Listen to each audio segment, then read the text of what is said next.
Rashida Ralun, Anies Baswedan akan mendapatkan keluarga baru. Pasalnya, putrinya bernama Mutiara Baswedan telah dilamar seorang pria. Pria tersebut berani melamar putri Gubernur DKI Jakarta pada 22 Mei 2022 lalu.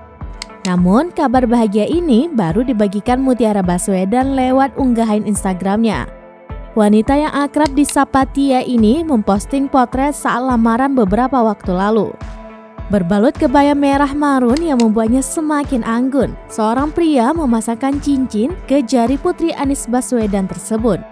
Namun dalam beberapa potret yang dibagikan, Tia masih menyembunyikan wajah sang calon suami. Ia belum mau mempublikasikan sosok calon suami dan hanya memperlihatkan bagian punggung lelaki tersebut dari belakang. Dalam potret tersebut terlihat jika pria berkacamata menyerahkan bunga kepada putri sulung Anies Baswedan.